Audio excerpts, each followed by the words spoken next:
ঘুষের জন্য এই দুটি হাত মিলিয়েছিলি না? বল কত টাকা চাই তোর? তবুও আমার বাবাকে এনে দে। পারবি এনে দিতে? পারবি না। তোদের আর্তনাদে প্রাণীরাও কাঁদবে। ওই দিন তোদের মতো জানোয়ারের মাংস কুকুর দিয়ে খাওয়াবো আমি। খুন করব সবাইকে। প্রমুখের চোখে আগুনের ফুলকি ঝরছে। নিজের সর্বোচ্চ শক্তি দিয়ে ওসি হামিদুর রহমানের হাত পিষিয়ে দিচ্ছে সে। হিংস্র বাঘের ন্যায় উচ্চস্বরে নানান ধরনের অকথ্য ভাষায় গালি বের হচ্ছে প্রমুখের মুখ থেকে। বাধা অবস্থায় হামিদুর রহমান ছটফট করেছে। বারবার আকুতি করছে ছেড়ে দেওয়ার জন্য। কিন্তু প্রমুখ শিকারীকে হাতের কাছে পেয়ে ছেড়ে দেওয়ার মতো ভুল কখনো করে না। এভাবে ব্যথায় একসময় হামিদুর রহমান নেতিয়ে পড়ল। আর্তচিৎকার দেওয়ার মতো আর শক্তি তার নেই। থাকবে কিভাবে? প্রমুখ কবিরকে কড়াভাবে আদেশ জারি করেছে, যে পর্যন্ত মুখ না খুলবে ততক্ষণ এক বিন্দু পরিমাণও দানাপানি দেওয়া হবে না। শেষে প্রমুখ লাতারা চিহ্ন তথ্যি তারা চিহ্ন রে দূরে সরিয়ে দেয়। এক পৈশাচিক আনন্দে নিচু হয়ে হাতের তারা চিহ্ন গারেটটা হামিদুর রহমানের গলা বরাবর চেপে ধরে। কষ্টে হামিদুর রহমান বন্দী কবুতরের মতো ছটফট করে থাকে। প্রমুখ উঠে বেরিয়ে আসতে আসতে হুঙ্কার ছাড়ল জোরে। সত্যি না বললে বেঁচে থাকার কথা ভুলে যা। তোর কাছে আর মাত্র ২৪ ঘণ্টা সময় আছে, এরপরেই তোর লাতারা চিহ্ন সকু তারা চিহ্ন তোত্তা দিয়ে খাওয়াবো সাতারা চিহ্নলা। বেঁচে থাকতে চাইলে ভালোই ভালোই বলে দে। কবিরও ওসির মুখে থুথু দিয়ে প্রমুখের পিছন পিছন যায়। ক্লান্ত দেহে হামিদুর রহমান হাঁপিয়ে ভাবে, একবার ছাড়া পেলে প্রমুখের একটা ব্যবস্থা করতে সে দুইবার ভাববে না। তারা চিহ্ন সির দড়িতে ঝুলাবে। কিভাবে এত সাহস হয় ওসিকে আটকে রেখে ভয় দেখানোর? কোনোমতেই প্রমুখ ওর বাবার খোঁজ পাবে না। আসল অপরাধীর কথা মুখে আনলে যে হামিদুর রহমান নিজেই চিরদিনের জন্য গুম হয়ে যাবে। প্রমুখ ছোট থাকার জন্য ছেড়ে দিয়েছিল অন্ধকার রাতে সেই দিন, নয়তো তাকেও এ দুনিয়া থেকে বিদেয় করত শাহীন খন্দকার। সে পারে না এমন কোনো কাজ নেই। ছাড়া পেয়েই সব কথা হামিদুর রহমান বলে দেবে ওই শাহীন খন্দকারকে। সিরাতের মায়ের অপারেশন শেষে ডক্টর কেবিনে শিফট করে। সিরাত মায়ের দিকে তাকাতেই তাইমা খানম নরম গলায় ওর পানে প্রশ্ন ছুড়ে, এতগুলো টাকা কোথায় পেলি সিরাত? সিরাত মায়ের প্রশ্নে হকচকিয়ে যায়। আমতা আমতা করে উত্তর দেয়, ব্যাংক থেকে লোন নিয়েছি মা, প্রতি মাসে কিস্তিতে পরিশোধ করে দিব।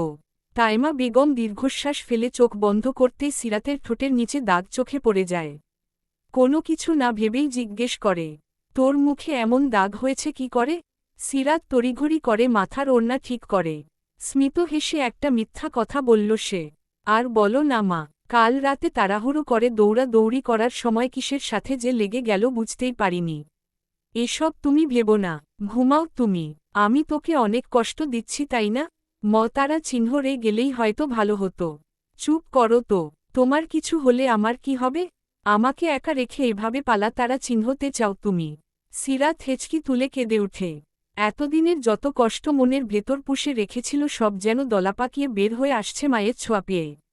অনেকটা সময় পর ঔষধ কিনার জন্য বের হয়। অপারেশন শেষে যত টাকা বাকি ছিল সব ঔষধ কিনায় খরচ করে সিরাত। রাস্তার কোণে এক ফার্মেসি থেকে প্রয়োজনীয় সব ওষুধ কিনে নেয় সে। টাকা দিয়ে বের হওয়ার সময় দেখতে পায়, কিছু লোক একটা মধ্যবয়স্ক লোককে ইচ্ছে মতো তারা চিহ্ন রোছে। চারপাশে কয়েকটি প্রাইভেট কার এক সিরিয়ালে দাঁড় করানো।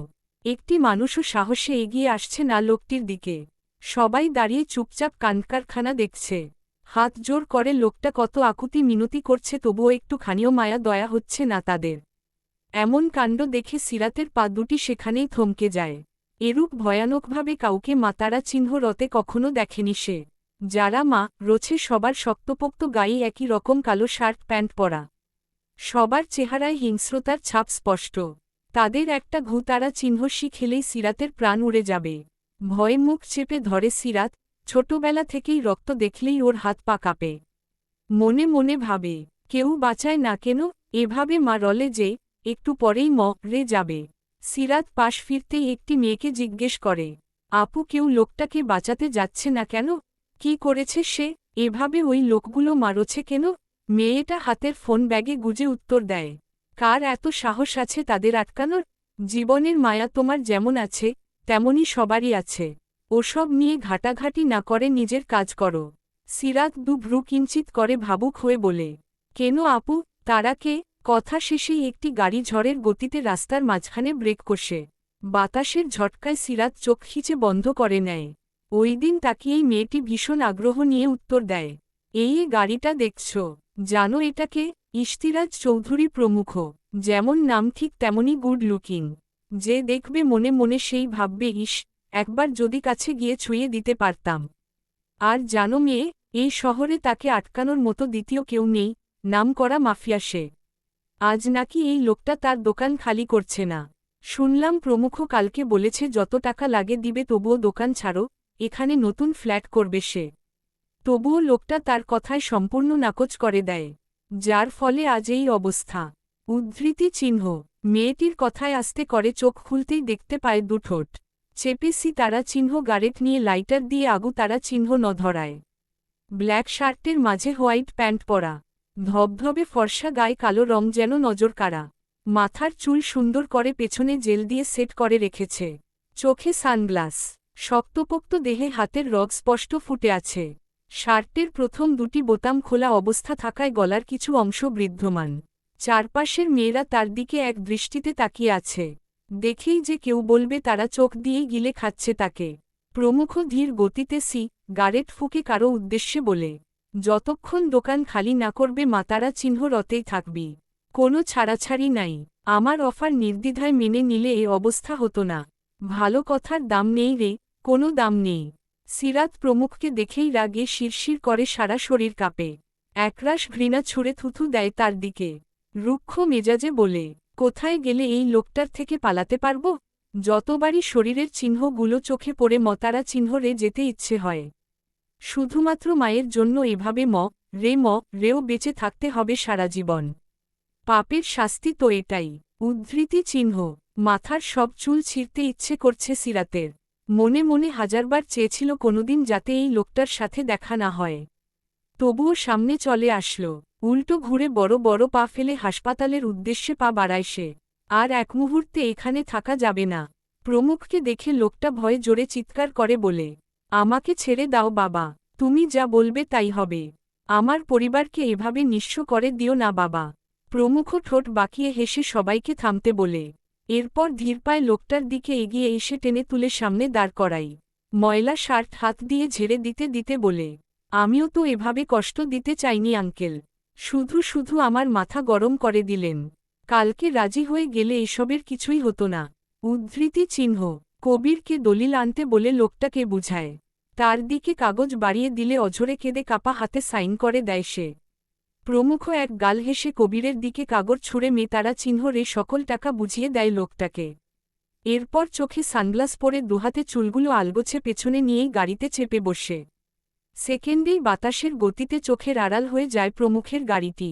সময় কারো জন্য বসে থাকে না, সেভাবেই জীবনও চলে স্রোতের মতো। কেউ দুমুঠো ভাতের জন্য বেঁচে থাকে, আবার কেউ বা এই দুনিয়ার রমতামাশায় ব্যস্ত। আজব পৃথিবীর সবই গোলকধাঁধা। এভাবে সময় গড়ায় অনেক। হাসপাতাল থেকে তাইমা খানমোকে ছুটি দেওয়ার পর বাসাতেই সেবা করে সিরাত। নিজের পড়াশোনা, টিউশন আর বাসার রান্নাবান্না যাবতীয় কাজ সব একাই সামলায় সে। এই মা নিয়েই তার ছোট্ট সংসার। ব্যস্ত জীবনে হুটহাট রাস্তায় দেখতে পায় প্রমুখ তার লোক দিয়ে কয়েক মানুষ মা তারা চিহ্ন রোছে। এ যেন নিত্যদিনের সঙ্গী। প্রথম নিজের প্রতি ঘৃ না জন্মালেও পরিস্থিতির জন্য এসব ভাবা ছেড়ে দিয়েছে সিরাত। প্রমুখ খারাপ এটা জেনেও সে নিজেই তো তার কাছে গিয়েছিল। লোকটার তো একার দোষ নয়, নারী তার প্রতিরাতের সামগ্রী। এক প্রকার নেশা হয়ে গেছে তার। মনের মাঝে কতরকম কথা উকি দেয় আজকাল, তবে সিরাত দীর্ঘশ্বাস ছেড়ে নিজের কাজেই মন দেয়। একসময় তার সেবায় ধীরে ধীরে সুস্থ হয়ে উঠেন তাইমা খানম। এখন টুকটাক কাজ করতে পারে। অবশ্য কাজ করতে দেখলেই সিরাত রেগে দরজা বন্ধ করে ঘাপটি রে বসে থাকে রুমে। তাইমা খানম হেসে শত ডাকলেও যাওয়ায় নাম নেই। শেষে ফুস করে নিঃশ্বাস ফেলে বলে, ডাকছি শুনছিস না কেন? রাতে তুই না খেলে আমিও খাব না। এই ঘুমাতে গেলাম। ওষুধগুলো কালকে ডাস্টবিনে ফেলে আসিস। উদ্ধৃতি চিহ্ন। মায়ের কথায় সিরাত পরাজিত হয়ে মুখ ফুলিয়ে দরজা খুলে। মেকিরা দেখিয়ে বলে, কাজ করতে ডাক্তার নিষেধ করেছে না? তবুও আমি থাকতে কেন যাও? উদ্ধৃতি চিহ্ন। তুই একা হাতে আর কত করবি? আমি কি শুয়ে বসে থাকতে পারি? হ্যাঁ, শুয়ে বসেই থাকবে, নয়তো থাকব না এই বাসায়। চিল্লিয়ে বলতে বলতে খাবার বেড়ে নিয়ে আসে সিরাত। এরপর নিজ হাতে মাকে খাইয়ে সিরাতও খেয়ে নেয়। শেষে তৃপ্তির ঢেকুর তুলে তাইমা খানমোকে জড়িয়ে ধরে ঘুমিয়ে পড়ে। এক মধ্যদুপুরে প্রমুখ উদাম গায়ে নিশ্চিন্তে বাসায় ঘুমাচ্ছে। এই ঘুম বোধহয় কবিরের সহ্য হল না। দৌড়ে প্রমুখের বেডরুমে ঢুকেই দুহাত হাঁটুতে ভর করে অবর্ত হাঁপাচ্ছে সে। এরপর হালকা ঢোক গিলে মিন মিন স্বরে বলে, বর্ষ, একটা বর্ষর গণ্ডগোল হয়ে গেছে। কে যেন আমাদের দলের শাহরিয়ারকে খুতারা চিহ্ন ন করেছে। শুধু যে এটা তা নয়, ওর ১৬ বছরের বোনকেও ধতারা চিহ্ন খুন করে মাথা থেকে গলা আলাদা করেছে। ওর পরিবার ব্যাপকভাবে খেপেছে বর্ষ। তারা পুলিশের কাছে আপনার নামে কেস করেছে। বলছে শাহরিয়ার টাকা চাওয়ায় আপনি খুতারা চিহ্ন ন করেছেন। রে তারা চিহ্ন কেসটা কিন্তু উপর মহলে ভয়াবহ জোরালো হবে। আমার হাত পা কাঁপছে বর্ষ। কিছু করুন। কবিরের ভয়ার্ত স্বরে কথাগুলো শুনে বেশ বিরক্তবোধ করল। কাঁচা ঘুম ভাঙলে মাথা কাজ করে না প্রমুখের। মেজাজ খেকিয়ে কবিরকে বলল, এই মুহূর্তে রুম থেকে বের হ। তোর ছুটি আজ থেকে চিরদিনের জন্য বন্ধ। বউয়ের সাথে হানিমুনে যাওয়ার যে টিকিট দিতে চেয়েছিলাম ওইটাও ক্যান্সেল। ইডি তারা চিহ্ন রট উদ্ধৃতি চিহ্ন। কবির ভেবেছিল প্রমুখ চিন্তায় বেহুশ হয়ে যাবে। কিন্তু এমন অস্বাভাবিক কথায় ভরগে যায় সে। কাদো গলায় জবাব দেয়, কি দোষ করলাম বর্ষ? এত বড় শাস্তি দিবেন না। নতুন বিয়ে করেছি, বাসায় যাই না ৭ দিন। এবার বুঝিয়ে বলেছি ঘুরতে নিয়ে যাবে, এখন আপনি ক্যান্সেল করলে বউ তালাক দেবে বর্ষ। উদ্ধৃতি চিহ্ন। প্রমুখ বিছানা থেকে উঠে বসল। দুহাতে মাথা চেপে ধরে উত্তর দেয়, এটা তোর ঘুম ভাঙানোর শাস্তি। জানিস না ঘুমের টাইমে আমার বাসায় আসা বন্ধ। উদ্ধৃতি চিহ্ন। জরুরি খবর দেওয়ার জন্যই তো এসেছি। আপনার ভালো করতে গেলাম আর আমার সর্বনাশ করে দিলেন। উদ্ধৃতি চিহ্ন। কবিরের কথায় পাত্তা দিল না প্রমুখ। আস্তে ধীরে ওয়াশরুম থেকে ফ্রেশ হয়ে নেয়। এরপর কিচেনে গিয়ে ১ কাপ করা চা বানিয়ে বেকনিতে চলে যায় সে। রাস্তার দিকে দৃষ্টি নিক্ষেপ করে, উষ্ণ ঠোঁটে চায় চুমুক দিয়ে কবিরকে বলে, সত্যি শাহরিয়ার তারা চিহ্ন ন হয়েছে? আমার পেছনে কে তারা চিহ্ন দিচ্ছে? রে তারা চিহ্ন কেস তদন্ত করলেই জানতে পারবে আমি নির্দোষ। এসব নিয়ে ভাবছি না, শুধু ভাবছি, কে আমার পিছে আঠার মতো লাগতে আসছে। টক্কর আড়ালে কেন? সামনে আয় সাহস থাকলে। কত বড় বাপের ব্যাটা দেখে নিব। আড়ালে লুকোচুরি খেলে মজা নেই, সামনে হবে হাড্ডাহাড্ডি লড়াই। উদ্ধৃতি চিহ্ন। এবার কবিরও ভাবছে, এভাবে শাহরিয়ার মতো শান্ত ছেলেটাকে তারা চিহ্ন ন কেন করল। আজ সিরাতের টিউশন শেষ করতে করতে রাত ১০টা বেজে যায়। বাসায় একা তাইমা খানম চিন্তায় এক মুহূর্ত বসে থাকতে পারছে না। মনে মনে একটা দোয়াই করছে আল্লাহর কাছে, সিরাতের যেন কিছু না হয় আল্লাহ। সংসারের যদি এমন দশা না হতো কখনোই সে সিরাতকে এভাবে টিউশন করাতে দিত না। সিরাত ভার্সিটি থেকে এসেই ৪টা টিউশন করার জন্য বেরিয়ে যায়। মাঝে মাঝে খেয়ে যায়, নয়তো না খেয়েই থাকে। নির্জন রাস্তায় রিকশার জন্য দাঁড়িয়ে আছে সিরাত। মেয়ে বিধায় একা দাঁড়িয়ে থাকার ফলে মনে মনে বেশ ভয় পাচ্ছে সে। তবুও বারবার রাস্তায় উকি দিয়ে একটা রিকশার নাগাল পাচ্ছে না সিরাত। কখনো এত রাতে এভাবে একা বের হয়নি। মায়ের অপারেশনের পরেই টিউশনটা নিতে হয়েছে, না হলে যে ওষুধ ঠিকমতো কিনে দিতে পারবে না। মা ছাড়া আর কেউ নেই। এভাবে আর দাঁড়িয়ে থাকতে পারল না। আস্তে ধীরে পা চালিয়ে বাসার উদ্দেশ্যে হাঁটতে থাকে সে। কতক্ষণই বা এভাবে রিকশার অপেক্ষা করবে? হাঁটতে হাঁটতে হঠাৎ পাশের এক চায়ের দোকান থেকে কয়েকটি বখাতারা চিহ্নটে ছেলে নানান ধরনের অকথ্য ভাষায় সিরাতকে বাজে ইঙ্গিত দিতে থাকে। সিরাত মুখ ফিরিয়ে জোরে জোরে হাঁটা দেয়। একসময় সেই ৫ জন ছেলেও পা চালিয়ে ওর পিছন পিছন ছুটতে থাকে। কয়েক মিনিট পর সিরাত পেছনে তাকিয়ে দেখে মতারা চিহ্ন দগিলে ছেলেগুলো তার দিকে আসছে। ভয়ে সারা শরীর অসাড় হয়ে যায়। কোনো কিছু না ভেবেই জোরে এক দৌড় দেয় সে। পা যেন আজ চলছে না। পেছনের ছেলেগুলো দ্রুত এগিয়ে খপ করে ধরে ফেলে সিরাতকে। একজন তারা চিহ্ন শ্রীভাবে কালো হাতে কোমর আঁকড়ে ধরে। গায়ের জামার বাহুতে টান দিয়ে ছিঁড়ে ফেলে ছেলেগুলো। গলা থেকে ওড়না সরিয়ে হাতে পেঁচায় এক ছেলে। সিরাত ছাড়ার জন্য দস্তাদুস্তি শুরু করে দিয়েছে। এত রাতে কে বাঁচাবে আজ? গলার স্বর উঁচু করে সিরাত জোরে জোরে চিল্লাতে থাকে, ছাড়ুন আমায়। এভাবে আমার সর্বতারা চিহ্ন নাশ করবেন না। কেউ কি আছেন? আমাকে বাঁচান। উদ্ধৃতি চিহ্ন। সিরাতের চিৎকারে কারোর কর্ণদয় পৌঁছায় না। ছেলেগুলো হা হা করে হেসে উঠে বলে, মামা মাইয়াডার কি তেজ দেখছস? সাতারা চিহ্ন লি মজা দিব অনেক। চুপচাপ তুইও মজা নি। মুখ থাইকা একটা সাউন্ড বাহির হইলেই তারা চিহ্ন নকইরা নদীতে ফালাই দিমু। সবাই তার কথায় তাল মিলিয়ে সিরাতের গায়ের ওড়না দিয়ে মুখ চেপে ধরে। সিরাত রীতিমতো গুঙিয়ে কাঁদে। সারা শরীর তারা চিহ্ন শ্রীহাতের বিচরণ আর নিতে পারছে না সে। ততক্ষণে গলায়, বাহুতে আর পেটেও নখের আঁচড় লেগে গিয়েছে। তার আর্তচিৎকার শুনছে না কেউ। পেটে বিশ্রী হাতের ছোঁয়া কিলবিলিয়ে বিচরণ করছে সিরাতের। অনেক দস্তাদস্তি করেও যখন লাভ হল না, শেষে মাথায় এক বুদ্ধি আসতেই সামনে থাকা ছেলেটার অনতারা চিহ্ন কোষ বরাবর লাতারা চিহ্ন তথ্যি দিল সে। ছেলেটি, ও মা গো, বলে চিৎকার দিয়েই ছেড়ে দেয় সিরাতকে। ছাড়া পেয়ে কোনোদিন না তাকিয়েই জোরে জোরে দৌড়াতে থাকে সিরাত। বাকি ছেলেগুলো অবর্ত তারা চিহ্ন শ্রী গাল্লি দিয়ে তার পেছনে পেছনে ছুটছে। এমন সময় মাঝ রাস্তায় একটা গাড়ির সাথে লেগে সিরাত আর নিজেকে কন্ট্রোল করতে পারেনি। ধপ করে পিছালা রাস্তায় কপালে হালকা চোট পেয়ে উপুর হয়ে পড়ে। ক্লান্ত দেহে মুহূর্তেই জ্ঞান হারায় সে। গাড়ির ভেতরের আগন্তুক তড়িঘড়ি করে ব্রেক কষে চোখ মুখে একরাশ বিরক্তি নিয়ে বলে, হাউ ডেয়ার ইউ, কার এত বড় কলিজা, আমার গাড়ির সামনে আসে, গাড়ির নিচে ফেলে পিষিয়ে দিব। তারা চিহ্ন লতু যৎসব। কথা বলতে বলতেই গাড়ি থেকে নেমে আসে তিনি। ততক্ষণে মাতারা চিহ্ন তাল ছেলেগুলোও কাছে চলে আসছে। সামনের মানুষটাকে দেখেই সব ছেলের বুক কেঁপে উঠল। শুকনো ঢোক গিলে পালিয়ে গেল তারা। আগন্তুক ধীর পায়ে উপুর হওয়া সিরাতের দিকে এগিয়ে এসে দেখে জামা অর্ধেক ছিঁড়ে আছে। শরীরে কিছু অংশ স্পষ্ট দেখা যাচ্ছে। সারা মুখে গায়ে নখের দাগ। তৎক্ষণাৎ চোখ সরিয়ে নেয় সে। সামনের ছেলেগুলোর দিকে চোখ দুটো লাল করে বলে, শুও তারা চিহ্নর এর বাচ্চা। মেয়ে দেখলেই উত্তেজনা হয় তাই না? ছু রি চালিয়ে এমন অবস্থা করব, চিরকালের জন্য শক্তি হারিয়ে ফেলবি। উদ্ধৃতি চিহ্ন, আপনিই নেন ভাই, আমাগোর লাগতো না, আপনারই দিয়া দিলাম। ছেলেগুলো পালাতে পালাতে এই কথা বলল। আগন্তুক রাগে বাম হাত দিয়ে সিরাতের মুখ নিজের দিকে মেলে ধরতেই দুভ্রু আপনা আপনি ভীষণ রকম কুঁচকে গেল। মুখ থেকে নিজের অজান্তেই একটা কথাই আসল, আমার মায়াবতী তুমি এখানে, আর আমি কোথায় কোথায় খুঁজছি তোমায়। এতদিন আমার থেকে লুকিয়েছিলে বুঝি? উহু, আর ছাড়ছি না তোমায়। তুমিই আমার, নয়তো দেখো বিধাতার কি নীলা খেলা, তুমিই আমার হাতে দিলে ধরা। আমার বাহুডোরে সারা জীবনের জন্য বন্দী করে রাখব। আগন্তুক সিরাতের মাথায় হাত বুলিয়ে পকেট থেকে রুমাল বের করে। সারা মুখ হালকা মুছে দিয়ে কোলে তুলে গাড়িতে উঠায়। পাশ থেকে পানির বোতল টেনে রুমালে পানি নিয়ে মুখ, গলা, হাত পরিষ্কার করে দিল। সিটে বসার পরও অজ্ঞান থাকায় সিরাত তার কোলে ঢলে পড়তেই সে মুচকি হেসে ভালো করে শুয়ে গাড়ি স্টার্ট দেয়।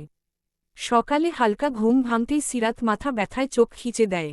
তখনই কালকের সেই ভয়ানক ঘটনা এক এক করে মাথায় চাড়া দিয়ে ওঠে। চট করে চোখ খুলেই দেখতে পায় সম্পূর্ণ অপরিচিত জায়গায় সে শুয়ে আছে। রুম, যাবতীয় জিনিসপত্র, এমনকি বিছানাটাও তার জীবনে কখনো দেখেছে বলে মনে পড়ছে না। মনের ভেতর অজানা এক ভয়ে সে চারপাশ ভালো করে খুঁটিয়ে খুঁটিয়ে দেখতে থাকে। এরপর উঠার জন্য গায়ের কাঁথা সরাতেই আটকে উঠে সিরাত। কালকের পোশাকের জায়গায় পরনে তার থেকে দ্বিগুণ মাপের টি শার্ট আর ট্রাউজার। তৎক্ষণাৎ দরজায় কেচ শব্দ হতেই এমন কাণ্ডে হকচকিয়ে গেল সিরাত। হাতে গায়ের কাঁথাটা আরও ভালোভাবে মুড়িয়ে নিয়ে চোখ বন্ধ করে সোজা হয়ে শুয়ে থাকে। আগন্তুক হাতের ট্রে টেবিলে রেখে সিরতের খুব কাছে এসে মাথায় স্পর্শ করতেই তাকে জোরে ধাক্কা মেরে ফেলে দেয় সিরাত। রেগে আগু তারা চিহ্ন ন হয়ে বলে, কে আপনি, আমাকে এখানে নিয়ে এসেছেন কেন? যা করার তো কাল রাতে করেই ফেলেছেন। আকস্মিক ধাক্কায় নিজেকে সামলে ব্যথিত চোখে চেয়ে ছেলেটি বলে, সিরাত আমি তোমাকে কিছু করিনি। ভুল ভাবছ আমাকে। কাল কয়েকটা ছেলের হাত থেকে আমি তোমাকে বাঁচিয়ে নিয়ে এসেছি। বাসায় পৌঁছে দিতাম কিন্তু ঠিকানাই তো জানি না, তাই আমার এখানেই নিয়ে এসেছি। তোমার অবস্থা অনেক খারাপ ছিল, তখন মনে হলো তুমি আমার কাছেই ভালো থাকবে। লোকটির মুখে নিজের নাম শুনে সিরাত চমকে উঠে। আগে কখনো দেখেছে বলে মনে পড়ছে না। বিছানায় বসে তীক্ষ্ণ দৃষ্টিতে ছেলেটাকে পরখ করতে লাগল। দেখতে তো ভদ্রলোকই মনে হচ্ছে। হালকা কুকড়া চুল, গভীর দুই চোখ, ঘন চোখের ভ্রু, সরু নাক আর হালকা ঠোঁট। পরনে তার ট্রাউজার আর টি শার্ট। লম্বাও বেশ ভালোই। ওর ভাবনার মাঝেই লোকটির গলা খাকরিতে চোখ সরিয়ে নেয় সিরাত। নিজের প্রতিই ছি ছি করে। এভাবে ছেলেদের দিকে কেউ তাকিয়ে থাকে? কি ভাবছেন উনি? কিন্তু সে কি করে তাকে চেনে?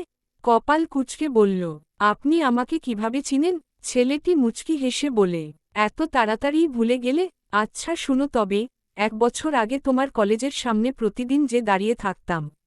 এরপর প্রপোজ করাই যা অপনাম করেছিলে সেসব বাদই দিলাম। যতবার ভালোবাসি বলেছি ততবারই মুখের উপরে না করে দিয়েছ। তন্নি তোমার ফ্রেন্ড মনে আছে?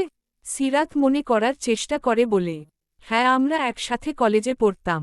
ভার্সিটির জন্য গাজীপুর থেকে মাওনা চলে আসি 7 মাস আগে। কিন্তু তন্নির আপনি কি হন? মনে পড়ছে না। চাচাতো ভাই। আমার নাম সাফওয়ান খান। এখন মনে পড়ে? উদ্ধৃতি চিহ্ন। সিরাতের এবার মনে পড়ে যায়। চিনতে পেরেই খুশিতে গদগদ হয়ে জবাব দেয়, হ্যাঁ এবার খুব চিনেছি। কিন্তু আগে আপনি হেংলা পাতলা ছিলেন। দাড়িও ছিল না, এর জন্য চিনতে একটু বেগ পোহাতে হল। এখন বেশ ভালোই হয়েছেন। উদ্ধৃতি চিহ্ন। তবে বলছো হ্যান্ডসাম হয়েছি? প্রপোজাল কি একসেপ্ট করা যায়? সিরাত লজ্জা পেয়ে মুখ লুকায়। এরপর কালকের কথা মনে পড়তেই জিজ্ঞেস করে সাফওয়ানকে, এরপর কালকে কি হয়েছিল একটু বলবেন? সিরাত যে কথা ঘুরাচ্ছে বুঝল সাফওয়ান। ফুস করে নিঃশ্বাস ফেলে কালকের সব ঘটনা এক এক করে বলে সে। সব শুনে সিরাতের মুখ মুহূর্তেই কালো হয়ে যায়। মুখ কালো করে বলে, আমাকে বাসায় নিয়ে যাবেন? মা চিন্তায় কি যে করছে আল্লাহ জানেন। আন্টি একাই বাসায়? সিরাত হু বলেই ফ্রেশ হওয়ার জন্য উঠার সময়ই বাঁধল আরেক বিপত্তি। বড় সাইজের ট্রাউজার ফুস করেই কোমর থেকে পড়ে যেতে নিল। সিরাত আতকে উঠে ট্রাউজার সামলে নেয়। মুখটা কাদো কাদো করে বলে, এসব কি করেছে ভাইয়া? সাফওয়ান হু হু করে হেসে জবাব দেয়, সরি সিরাত, আমার কিছু করার ছিল না। তবে নো টেনশন, আমি চেঞ্জ করে দেইনি। বাসায় খালাম্মা রাতে রান্না করতে আসে, উনিই দিয়েছে। তখন তোমার অবস্থা এটাই খারাপ ছিল যে হাতের কাছে যা পেয়েছি ওটাই পরিয়ে দিতে বলেছি।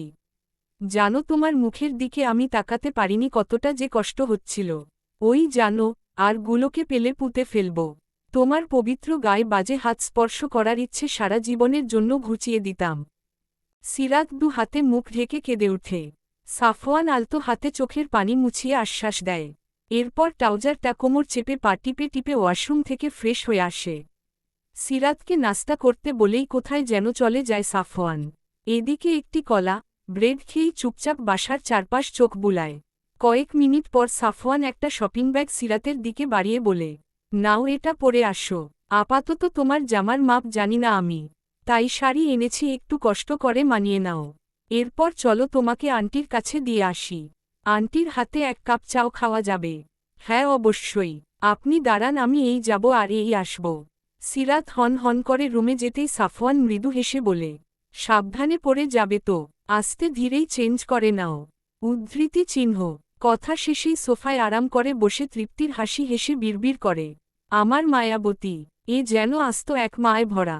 সারারাত যে তোমায় মুখের দিকে তাকিয়েই কাটিয়ে দিয়েছি সে খবর কি তুমি জানো? এত স্নিগ্ধ কেন তুমি? ডাগর ডাগর চোখে তুমি কি আমার ভালোবাসা একটুও দেখতে পারো না? কথা শেষে হতাশায় দীর্ঘশ্বাস ফেলে সাফওয়ান সোফায় মাথা হেলিয়ে শুয়ে পড়ে। এ মেয়ে কি মনের কথা কখনো বুঝবে না? তার জন্য যে সর্বক্ষণ মন পুড়ে ছারখার হয়ে যায়। এবার যখন এসেছে জোর করে হলেও সিরাতের মনে জায়গা করে নিবে সাফওয়ান। সিরাত কালো রঙের শাড়িটি আপন যত্নে পরে নেয়। আয়নার সামনে গিয়ে মুচকি হেসে চুল ঠিক করে বাইরে বেরিয়ে আসে। দেখতে পায় সাফওয়ান ওর দিকে হা করে তাকিয়ে আছে। মুহূর্তেই লজ্জায় রাঙা হয়ে যায় সিরাত। মিনমিনে স্বরে বলে, চলুন যাওয়া যাক। দাঁড়াও, একটি জিনিস বাকি আছে। সিরাত কপাল কুচকাতেই সাফওয়ান আলতো পায়ে ওর সামনে আসে। অতঃপর পকেট থেকে টিপের প্যাকেট বের করে সেখান থেকে নিয়ে সিরাতের কপাল বরাবর খুব মনোযোগ সহকারে পরিয়ে দেয়। এমন স্পর্শে শিউরে ওঠে সিরাত। গায়ের শাড়ি খামচে ধরে শটান হয়ে দাঁড়িয়ে থাকে। সাফওয়ান কাজ শেষে হেসে আগে আগে দরজার কাছে গিয়ে বলে, যাবে নাকি আমার বাসাতেই সারাজীবন থাকার জন্য প্ল্যান করছো? সিরাত ভরগে যায় এমন কথায়। জিহ্বা কামড় দিয়ে সাফওয়ানের পিছু পিছু গাড়িয়ে গিয়ে বসে। লজ্জায় একটি বারও তাকাতে পারছে না সে। আজ থেকে 1 বছর আগেও এই ছেলেটাকে যাতা কথা শোনাতেও এক বিন্দু পরিমাণ ভাবেনি সিরাত। তন্নিও 1000 বার বলতো, ভাইয়া অনেক ভালোবাসে তোকে, একবার রাজি হয়ে যা সিরাত। সিরাত ততবারই রেগে জবাব দিত, এখনকার ছেলেরা ভালোবাসতে পারে না, সবাই টাইম পাস করার জন্যই আসে। সব ছেলেরাই ফ্যান্টাসিতেই রিলেশনে জোড়ায়। যখন ঘোর কেটে যায়, ধাক্কা দিয়ে ডাস্টবিনে ফেলে দিতেই 2 বার ভাবে না। তন্নি কপাল চাপড়ে হতাশায় বসে থাকত। সিরাত কি জানত এতদিন পরও অনাকাঙ্ক্ষিতভাবে এই লোকটার সাথেই তার দেখা হবে?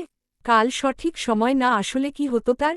সাফওয়ানের দিকে তাকিয়ে মনে মনে ভাবে, লোকটা সবসময় সাহায্যই করে গেল, কিন্তু যদি আবার ভালোবাসি ভালোবাসি বলে তখন কি উপায়? আর ভাবল না সে। জানালার বাইরে তাকাতেই সাফওয়ান বলল, যে লোকেশন বলেছিলে সেখানে এসে পড়েছি। এবার কি করব? সিরাত বাইরে দৃষ্টি নিক্ষেপ করে দেখে আসলেই চলে এসেছে।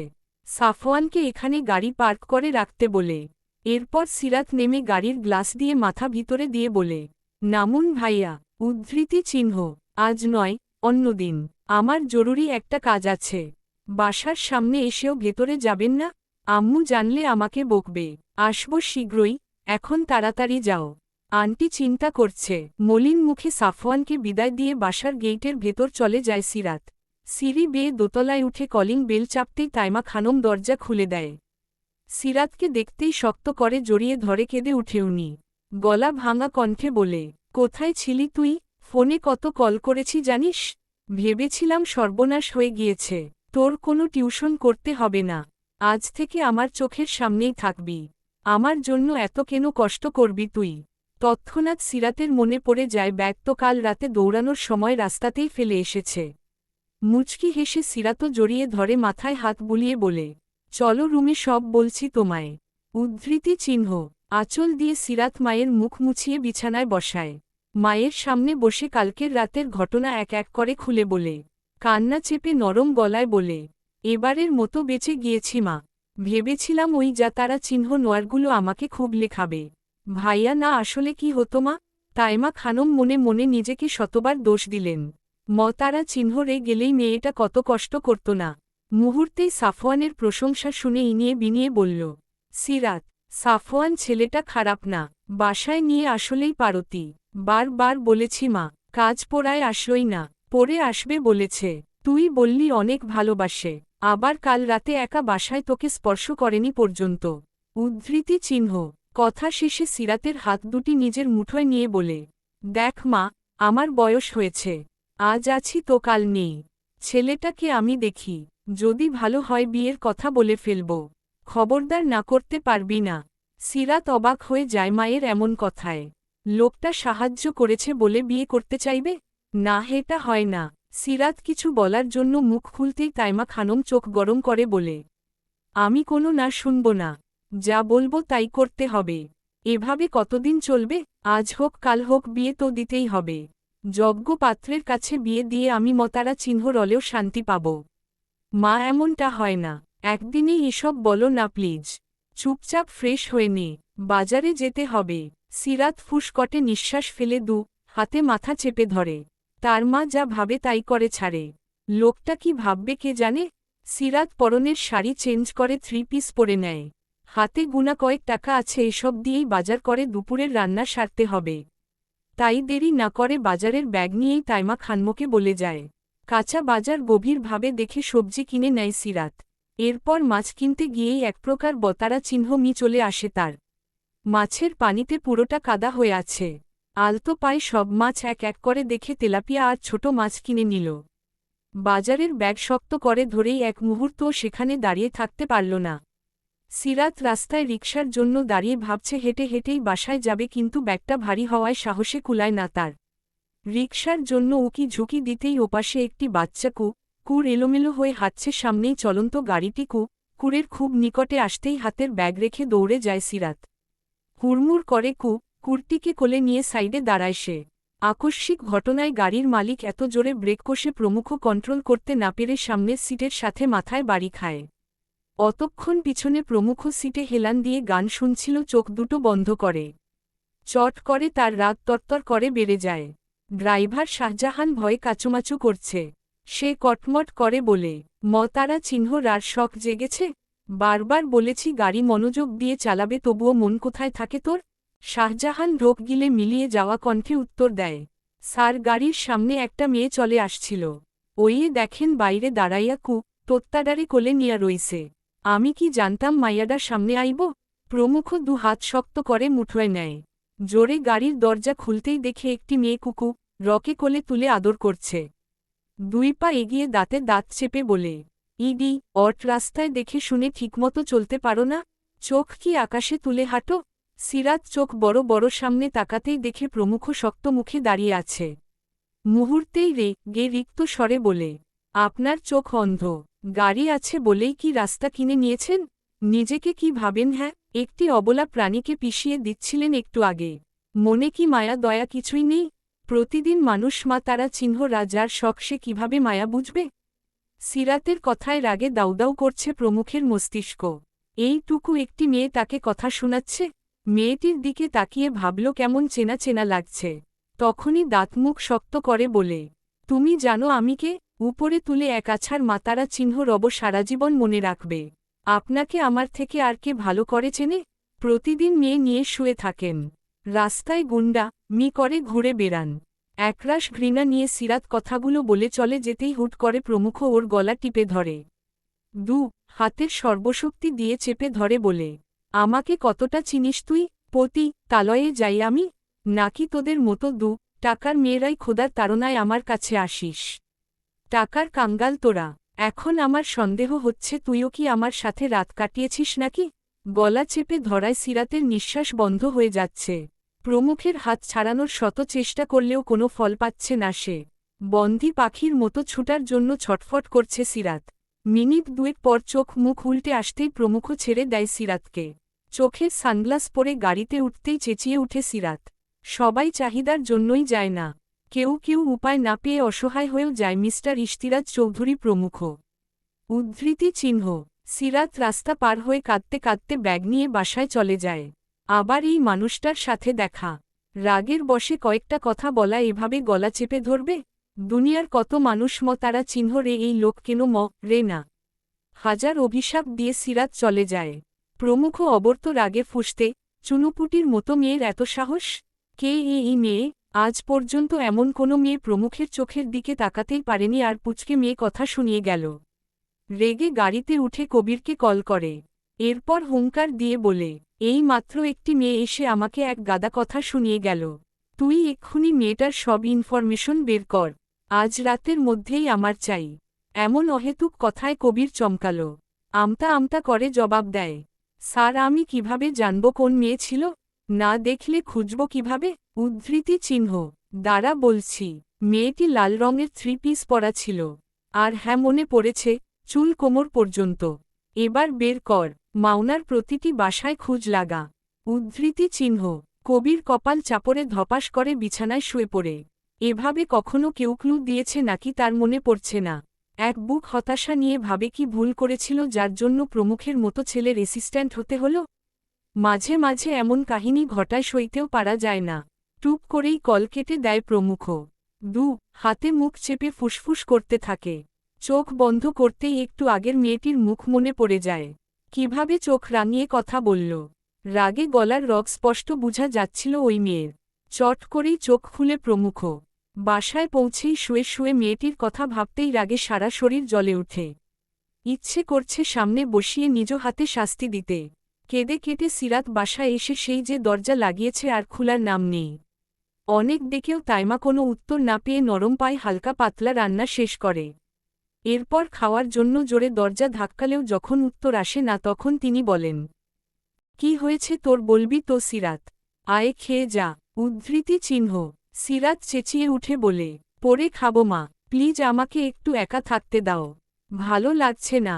তাকে অনেক ডেকেও কাজ হয় না। শেষে তিনিও না খেয়ে রুমে গিয়ে বসে থাকে।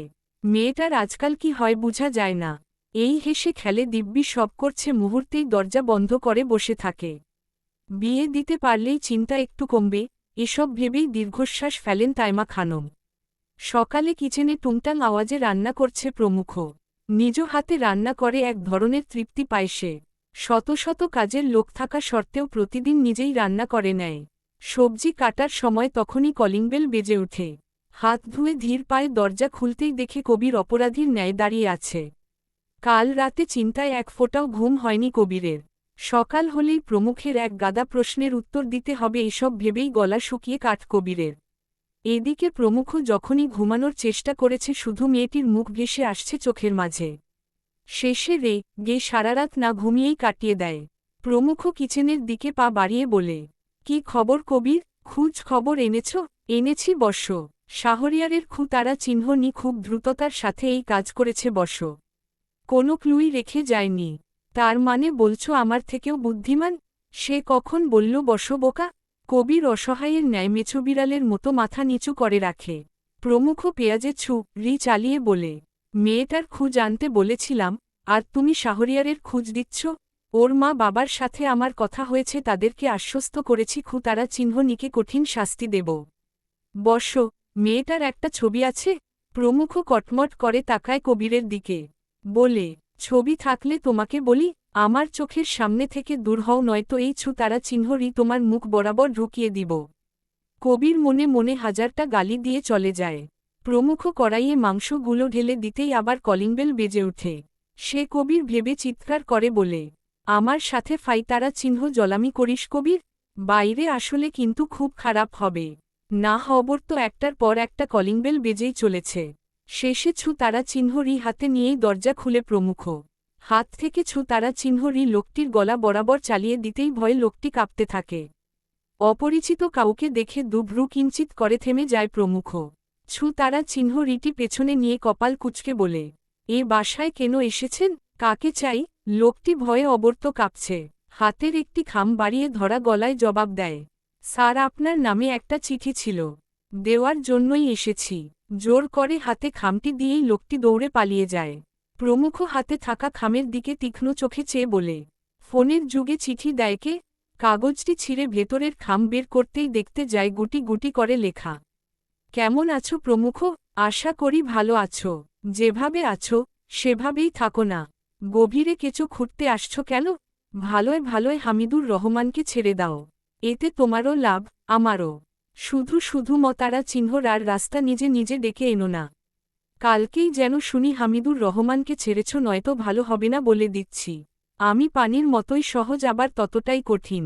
বিড়বিড় করে কয়েকবার লেখাটি পড়তেই চোয়াল শক্ত হয়ে যায় প্রমুখের। হুমকি, তাও আবার আমাকে? কোন গুহায় লুকিয়ে থাকবি? যেদিন বের হবি ওইদিনই পরপারে পাঠিয়ে দেব সবাইকে। হামিদুর রহমান ততদিন আমার কাছেই থাকবে। দেখি কি করিস। প্রমুখ ঠাস করে দরজা বন্ধ করে বলে, তোর 2 টাকার হুমকিতে প্রমুখ ভয় পায় না। এত পারিস নিজে এসে উদ্ধার করে নিয়ে যা। তারা চিহ্নলা। মেজাজ গরম থাকায় কিচেনে এসে শুধু মাংসটা রান্না করল প্রমুখ। এরপর প্ল্যাটে ভাত নিয়ে গপাগপ সাবার করে দেয় সব। আগে খেয়ে তারপর প্ল্যান করতে হবে আসল অপরাধীকে খুঁজতে। খিদেও মাথা কাজ করে না তার। প্রমুখ অধর বাকিয়ে হেসে খালি বাসায় জোরে হা হা করে হাসে। প্রমুখ হাসির প্রতিধ্বনিতে কেঁপে উঠে পুরো বাসা।